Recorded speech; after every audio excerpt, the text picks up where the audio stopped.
Welcome to Sightseeing Japan, the podcast where we explore the land of volcanoes. Ooh.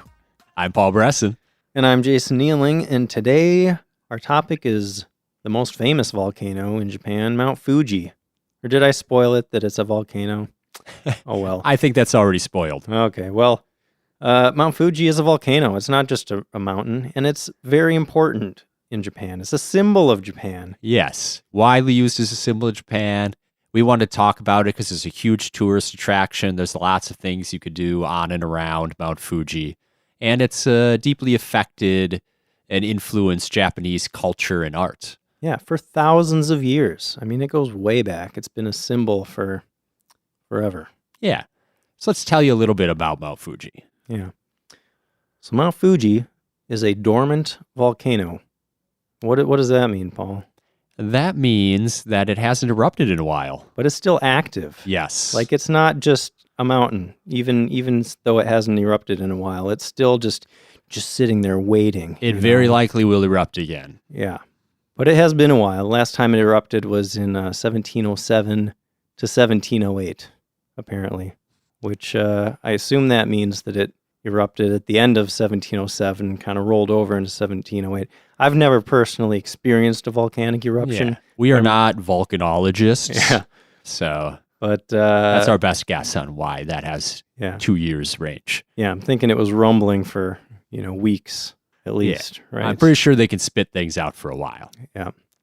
So the name Mount Fuji, no one really knows where Fuji came from. Like, it's that old of a name. But in Japan, they call it Fujisan. Yep, Fujisan.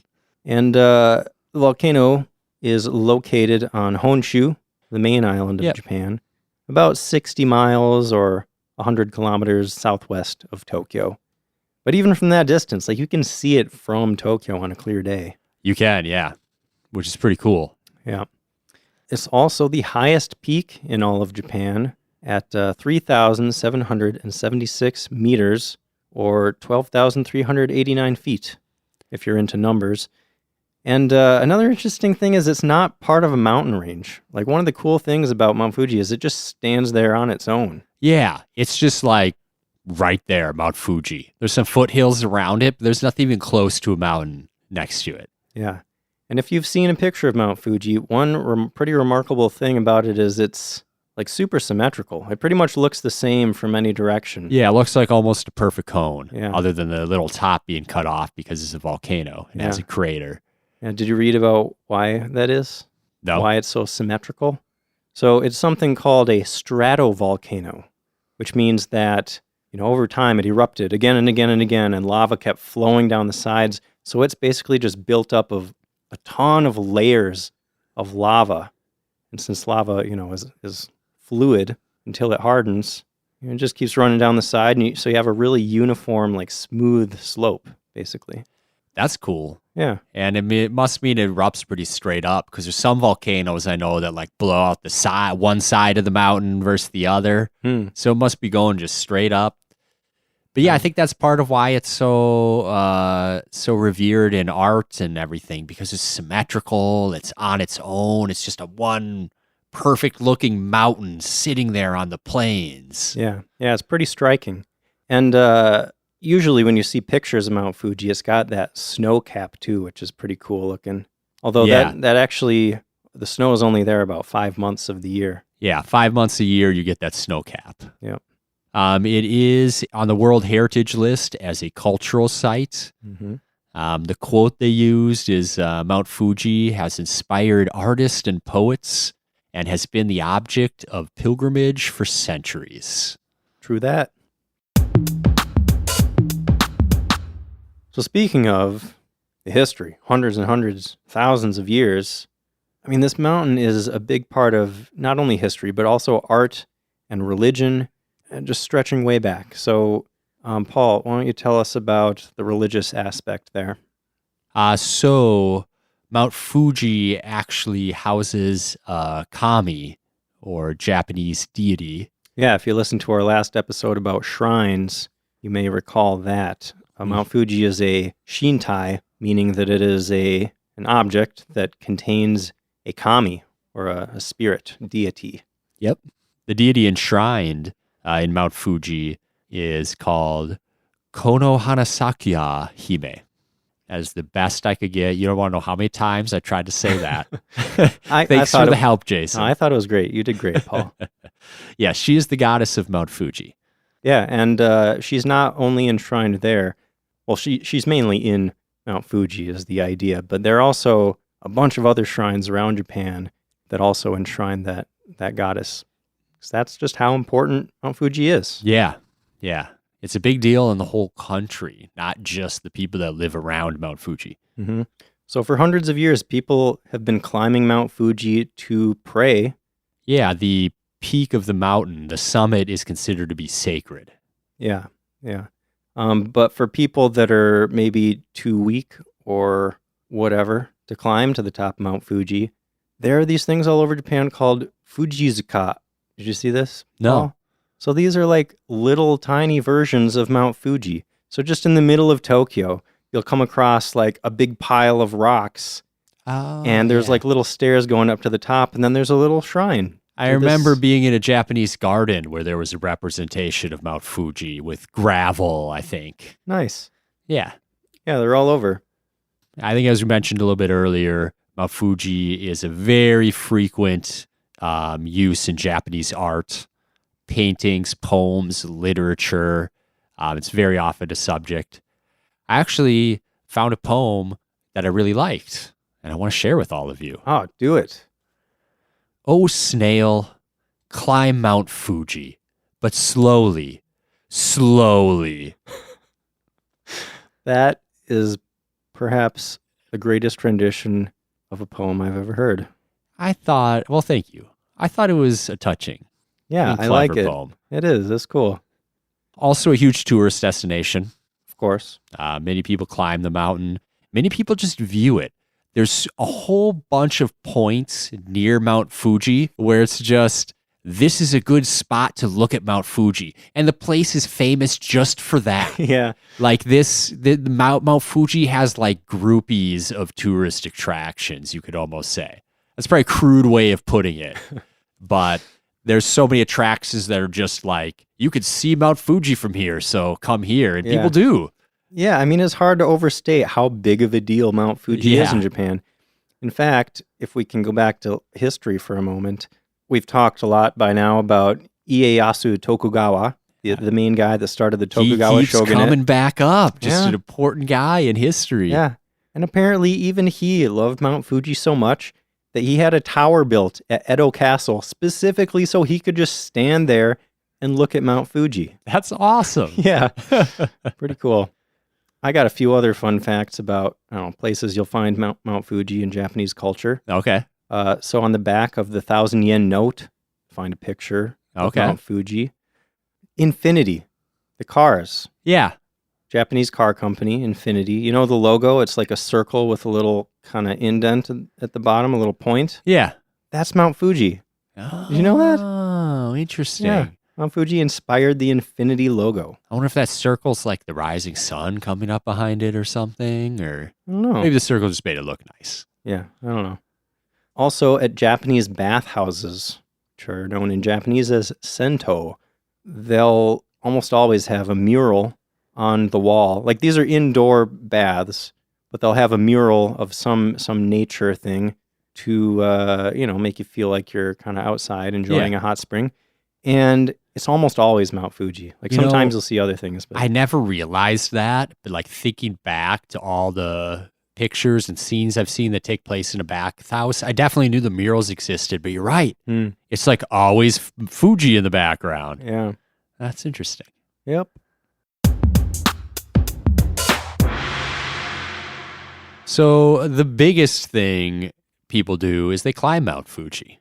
Yeah, about 300,000 people each year. That's a huge number. Yeah, and when I first saw that number, I'm like, okay, well, 300,000, that's... about 5,000 a day during climbing season.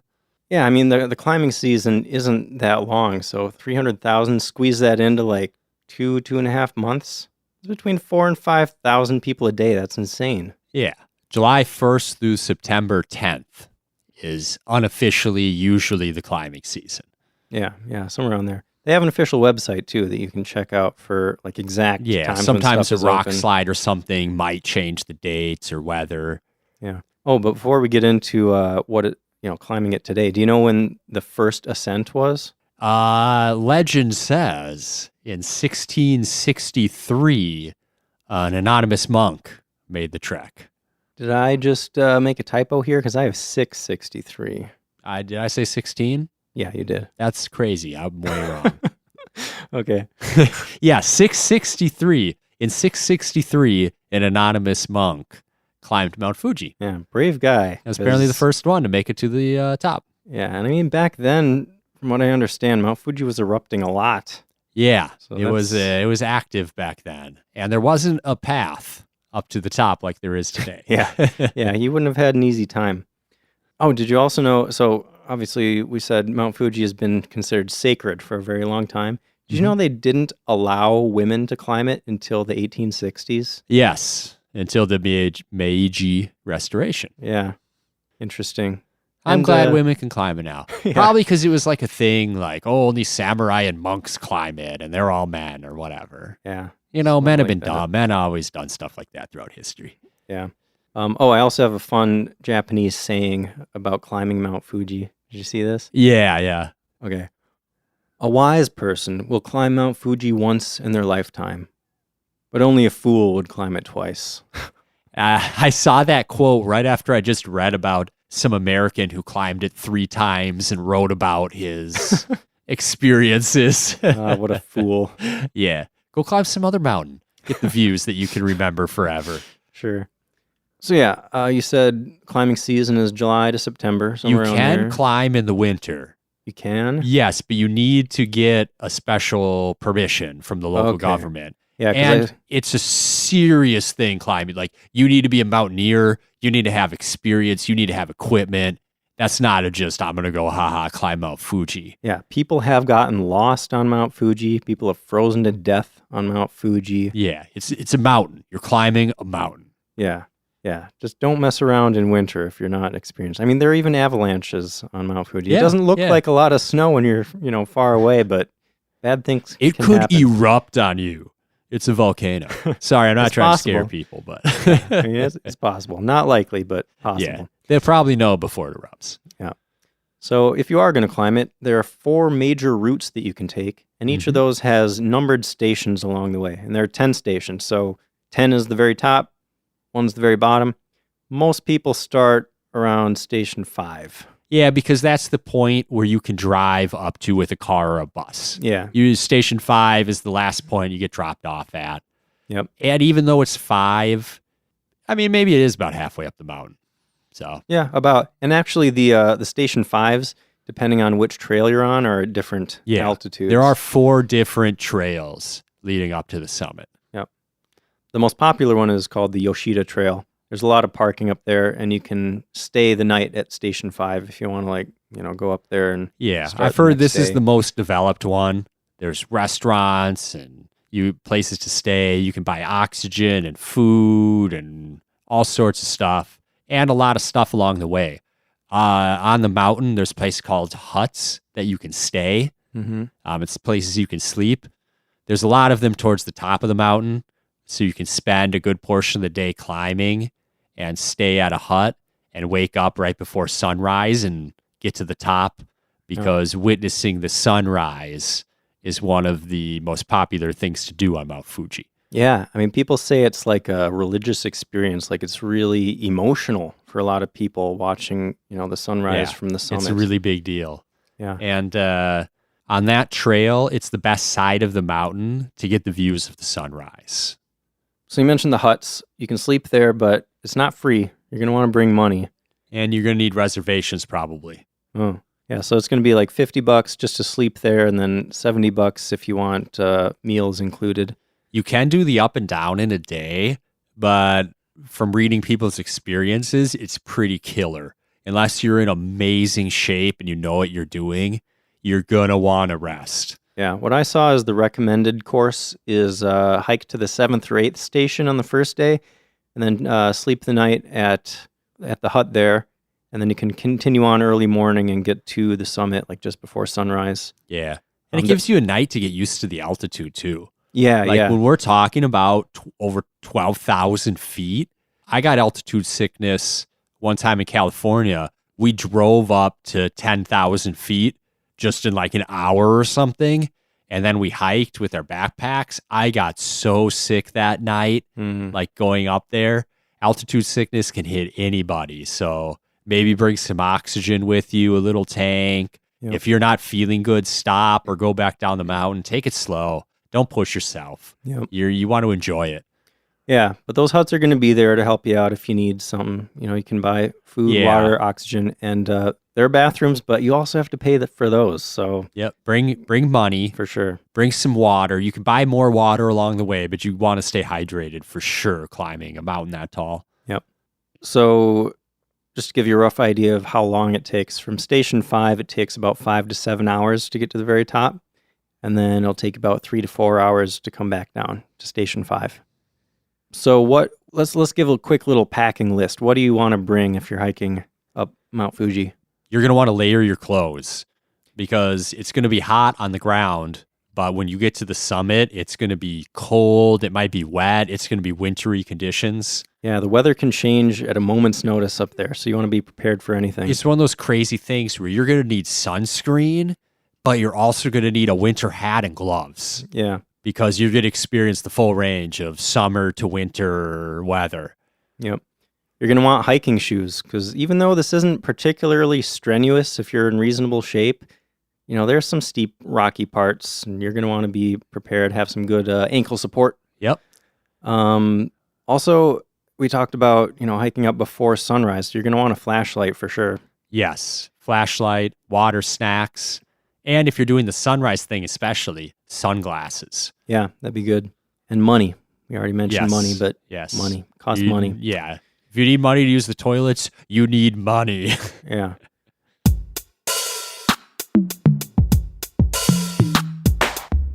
So what are you going to see as you walk up? Did you look at any pictures or videos of people hiking up the mountain? Yeah, some of it. When you're in the lower sections, some of the paths have forest. But it definitely clears up as you get towards the top. Yeah. You know what surprised me? I mean, I was expecting like I've climbed small mountains before, you know, and usually it's like a path, a dirt path. You're walking along. You don't see a ton of people. You know, you'll pass people once in a while. But climbing up Mount Fuji, I mean, we talked about how many people go every single year. Yeah. 4,000 or 5,000 a day. And even though there are, you know, multiple routes up the mountain, I mean, I saw pictures of just like a solid line of people. Like there's somebody 3 feet in front of you, crowded. 3 people behind you, and it's just, you know, this huge line. I saw pictures of like just lines of like 50 people going up the mountain. Mm-hmm. It definitely gets really crowded. So you just take it slow. It's going to be slow. You're not going to be powering up the mountain. Yeah. But that's probably for the best anyways. Yeah. I did see some cool pictures too of, I mean, in the dark. Well, so we talked about a flashlight, but you might want to bring a headlamp too. Yeah, that'd be really nice. If you're going to be climbing in the dark, definitely a headlamp to free up your hands. Right. And these pictures, you know, you just see a bunch of people in the dark, and it's like really foggy. So their headlamps are just like lighting up, you know, the whole area, like it's diffusing the light. That sounds so cool. I want to climb Mount Fuji so bad. Next time I go to Japan, it's got to be on the list. Definitely. I got to go July through September. Yeah, it's going to be hot, but worth it. Yeah, go maybe in early September. Yeah, man, it looks surreal. So we talked about the Yoshida Trail. So what are some of the other trails that lead up there? I don't have a list of the trails. I didn't think it was important. Okay. All right. Well, I will mention we've got the Subashiri Trail, which actually meets up with the Yoshida Trail, which was the most popular one, around the 8th station. But it's relatively uncrowded at the bottom, but has less services, less shops and vending machines.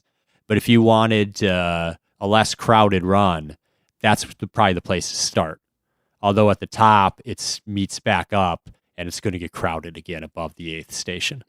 Cool. But I thought that was cool. That's a little more of a get out of the crowd type run. Yeah, that'd be nice. Good to have options. There was also the Gotemba Trail, which starts at only 1,400 meters. So that's the lowest of the fifth station trails. So you're actually going up the highest from this one. It's the least developed, but it's known for the lava-like landscape all around that you walk through. That's cool. Yeah. And then the fourth trail is the Fuji Trail. It's the second most developed trail, and it's the shortest route to the top. I guess there's less winding in it, maybe. But there's no view of the sunrise until you get to the summit. Although that might actually be cool. I kind of like imagine you're like walking in the dark, and if you time it right, you get to the top of the mountain just when the sun's like cracking, and like you go from darkness to like beautiful sunrise. Yeah, that could be so cool. that might be cool too. So I don't think you can go wrong whichever trail you pick. Yeah. And along the way, on any trail that you choose, I think there are going to be a bunch of small shrines, I'm sure, yeah. And at the top, from a distance, it doesn't look like the crater could be that big at the top, right? But it actually takes an hour to walk around that thing. Like, it's pretty decent size. There's 8 different peaks around the crater. You can walk around and hit each of the 8 peaks. Oh, another good reason to hike in the morning is that is the time of day where you're least likely to run into a bunch of clouds. That would be a bummer to get to the top of the mountain and you're just in the middle of a cloud. You just see nothing but white. The mountain gets clouded over. Yeah. I think when we went last time, it was pretty cloudy up at the top of the mountain. Yeah, I mean, we could just clouds, like barely see the peak sometimes. Yeah, there are clouds a lot of the time. If you get a good view of Mount Fuji, you're lucky. Yeah. So we went to Japan, and I think the bus brought us to the 5th station, but it wasn't the time of year where you could climb. Right. It was still snowy up there. Yeah, but we got good views of it, and we got to go to all the tourist shops and stuff. It was pretty cool. Yeah. Should we talk about what's kind of at the bottom of Mount Fuji? Yeah, so there's other things to do around Mount Fuji. Yeah. One of them is the Fuji Q Highland Amusement Park. So it's amusement park in front of Mount Fuji. So when you're riding these roller coasters and rides, you've just got this amazing view of the mountain as you're going around, which seems really cool. Yeah. And it's known for having some of the biggest and fastest roller coasters in Japan. So it sounds like kind of amusement or cool amusement park if that's what you're into. Yeah, I've heard a lot of good things. Also, a pretty notable place at the base of Mount Fuji. This is on the northwest side of the base. You got Aokigahara, also known as the Suicide Forest. Although really, it's also known as the Sea of Trees. Yeah. Well, I think that's what Aokigahara translates to. Something, yeah. But in the U.S., it's definitely more well known as the Suicide Forest. Yep. And I don't know. There have been about 30 suicides a year there, but it peaked as much as 80 at one point. Yeah, but I think it's important to point out that it doesn't have as many suicides as the Golden Gate Bridge. No, I saw that it was like the 3rd most suicided place in the world or something. Right, but you don't see people calling the Golden Gate Bridge the Suicide Bridge. Right, that is interesting. So that is interesting. I don't know. I feel like, but I think part of it is because Aokigahara has a history of belief that it's the home of ghosts. That's true. So folk tales and legends in Japan talk about ghosts and demons haunting the forest. And supposedly in the 19th century, poor families left, very young children or old family members there to, have one less mouth to feed, I suppose. I saw that, but I don't know if that's true or if it's part of the legend. Yeah, it's hard to say. But it's creepy. It is. Thinking about that. Yep. Also, we should mention it's a lava forest. Yeah. So it's at the base of Mount Fuji. So it's all lava there. So it's a forest like coming out of lava. Like we went there to tour ice caves that also happen to be there, which is pretty cool.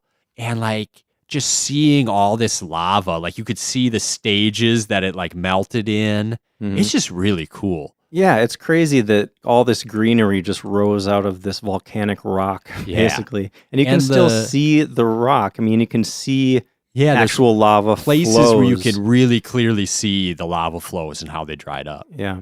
And also, the lava is really porous, so it absorbs sound really well. Mm-hmm. So it's known as like the quiet forest. Yeah. Like you can't, it's just like really quiet in there. It's really cool, kind of creepy, but awesome sense I got in there. Yeah, not even like a lot of birds or anything you would normally hear in a forest. You just don't hear much of anything. Yeah.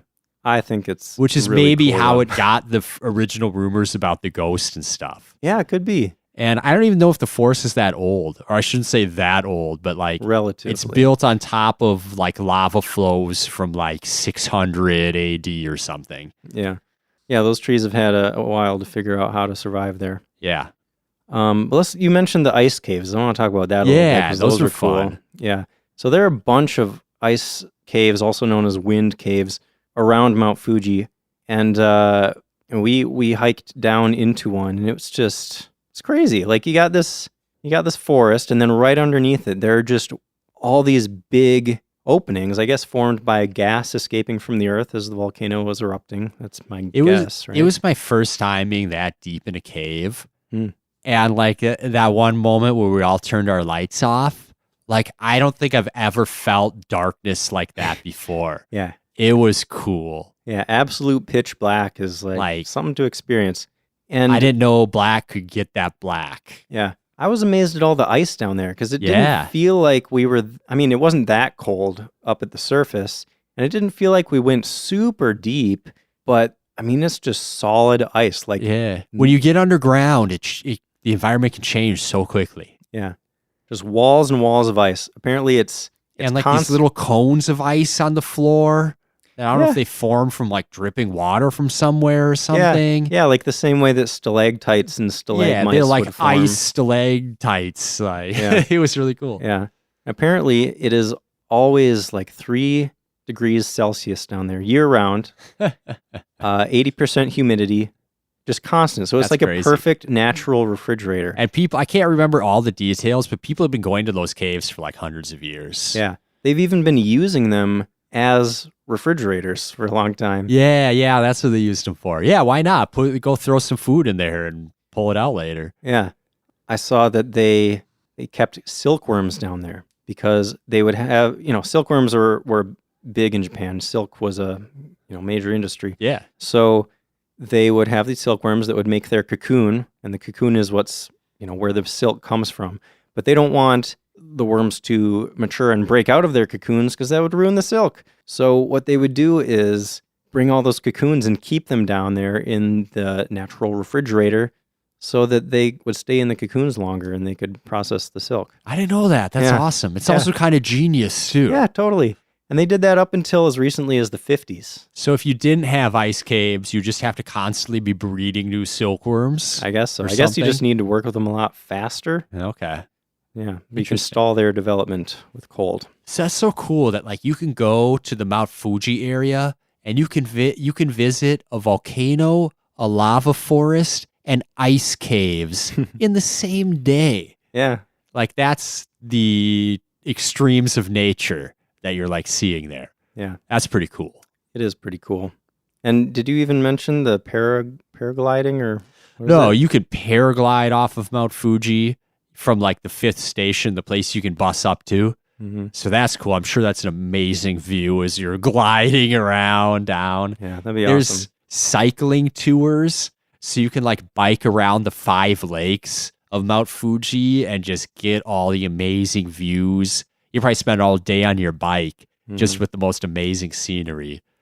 Also, there's a temple and a shrine closely related to Mount Fuji. The temple is Taiseki-ji, and it's in the foothills of Mount Fuji, and it's the head temple of the Nichiren Shoshu Buddhism. It was founded in 1290, and I looked at some pictures of it, and it's just, again, it's like a temple with Mount Fuji in the background. It just looks so cool. Yeah. So that seems like a cool place that you could visit while you're in the area, especially if you're not going to climb the mountain. It's like something you can go do. And for the shrine, it's Fujisan Hangu Sengen Taisha. It's in the town Fujinomiya, And what I thought was so cool about this is the shrine actually includes all of Mount Fuji above the 8th station is considered to be part of this shrine because that's the part housing the kami, maybe would be my guess. Nice. That's cool. Yeah. So they don't have like as we talked about in the last episode, they wouldn't have a honden, I believe it's called. Right. With the, the object housing the kami because it's the kami mountain is itself. Right. Yeah. Very cool. So that's cool. Also, they have their main festival every year is May 5th. So if you're in Japan around that time, and that features Yabusame, which is traditional mounted archery. So they do a performance of mounted archery. So they run around on horses shooting stuff with arrows. How is mountain archery different from normal? Mounted. Oh, mounted. So on a horse. Archery on a horse. I get it now. Yes. Nice. That sounds awesome. Yeah, so that seems like a cool festival. And the temple was actually built during a time of volcanic activity. So it was spewing lava everywhere. So they built this shrine to appease the kami of the mountain and calm it down. Awesome. Yeah. So I thought that might be a cool place to drop by if you're in the area too. Totes. That's about all I got on Fuji-san. All right. That's all I got too. Sounds like that is the end of the episode. If you want to see some cool pictures, you can check out our website at sightseeingjapanpodcast.com. And what episode can they expect next week, Paul? Next week, we will be talking about the ancient and magnificent sport of sumo wrestling. That sounds fun. I can't wait. I can't wait to learn more about sumo. I don't know much, but every time I've seen it, it's so exciting. Yeah. And I've never even really seen much. Neither of us have seen it live, but that's about to change, isn't it? It is. On my next trip, I'm going to one of the big sumo tournaments in Fukuoka. So that'll be pretty cool. And I'll be sure to bring back a lot of cool pictures and fun info about that. You better, because I'm so jelly. I really want to go see live sumo. It's a lot of like tradition and preparation, but when it happens, it's so exciting. Totally. But we'll get into it next time. Yeah. Look forward to that. Thanks for listening, and we'll see you then.